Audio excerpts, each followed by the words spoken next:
अभिजित दिपकेंचं पुणे येथे झालेलं आंदोलन त्यांनी स्वतः सांगितलं की दिल्लीमध्ये जंतर मंतर या ठिकाणी झालेल्या आंदोलनापेक्षा मोठा प्रतिसाद होता। या पुणे येथील आंदोलनामध्ये दोन तीन गोष्टी आपण या ठिकाणी प्रकर्षण त्यांच्या आंदोलनामध्ये पाहू शकतो। जो म्हणजे शैक्षणिक स्टँड घेत असताना त्यांनी राजकीय स्टँड घेतला आणि राजकीय स्टँड तरुणांनी घेऊ नये का हा सुद्धा मुद्दा विचारात घेतला पाहिजे। प्रथम म्हणजे केंद्रीय मंत्री धर्मेंद्र प्रधान यांचा राजीनामा मागितला, जर का राजीनामा त्यांनी दिला नाही तर थेट पंतप्रधानांना आव्हान केलं तर की 4-8 दिवसात जर का राजीनामा झाला नाही तर येत्या 20 तारखेला दिल्लीमध्ये पुन्हा एकदा मोठं आंदोलन करू आणि तुमचं देखील ट्रान्सफर करू असं आव्हान केलं।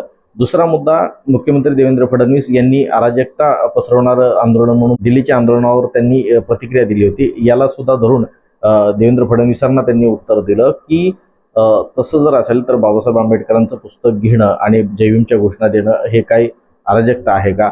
तुम्हीच उलट पहाटेच शपथविधी करून घटनेची पायमल्ली केली आणि तुम्हीच घटनाबाह्य वागता, परत तुम्ही आंदोलनाला अराजकता म्हणता, अशा पद्धतीचं देवेंद्र फडणवीसांचं वक्तव्य देखील त्यांनी खोडून काढण्याचा प्रयत्न केला।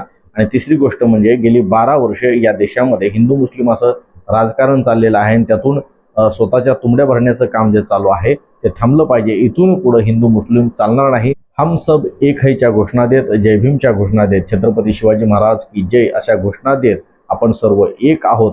आणि त्याचबरोबर त्यांनी आजच्या आंदोलनामध्ये एक मॅनिफेस्टो त्यांनी जाहीर केला, ज्यामुळं विद्यार्थ्यांचं नुकसान होणार नाही। पेपर जर का कॅन्सल झाले तर विद्यार्थ्यांना त्याची नुकसान भरपाई मिळावी।